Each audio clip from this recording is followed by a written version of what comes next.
પાટણ જિલ્લાના સમી, શંખેશ્વર અને સાંતલપુર તાલુકાના અંદાજે 18,000 વિદ્યાર્થીઓને રાજ્ય સરકારની દૂધ સંજીવની યોજના હેઠળ અઠવાડિયામાં 5 દિવસ 200 મિલી ફ્લેવર્ડ પોષણક્ષમ દૂધ આપવામાં આવી રહ્યું છે।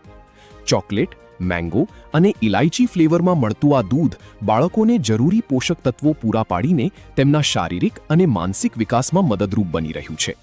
યોજનાના કારણે વિદ્યાર્થીઓની શાળામાં નિયમિત હાજરીમાં વધારો નોંધાયો છે અને અભ્યાસ પ્રત્યે પણ વધુ રસ જોવા મળી રહ્યો છે। પીએમ પોષણ શાખા, કલેક્ટર કચેરી પાટણના માર્ગદર્શન હેઠળ યોજનાનું સફળ અમલીકરણ થઈ રહ્યું છે। રિપોર્ટર દશરથ ઠાકોર, સમી। મારું નામ બંજાર સ્વરા ડાયાભાઈ છે। હું ધોરણ 8 ની વિદ્યાર્થીની છું। હું ગુજરવાડા પ્રાથમિક શાળામાં ભણું છું। અમને જે શાળા અંતર્ગત જે દૂધ સંજીવનીની યોજના મળી રહી છે તે અમને ખૂબ લાભદાયક છે। અમે અમારા ઘરથી અમે ખૂબ આતુરતાથી અમે અમારી શાળામાં આવીએ છીએ કે અમને આ દૂધ સંજીવનીનો લાભ મળે।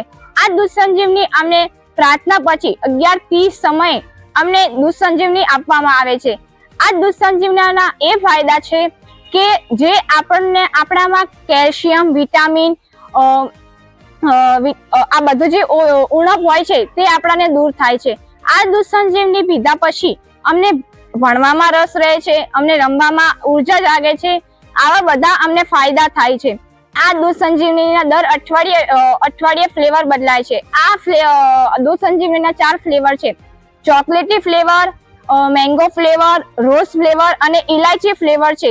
આ ફ્લેવરો અમને ખૂબ પીવામાં મજા આવે છે।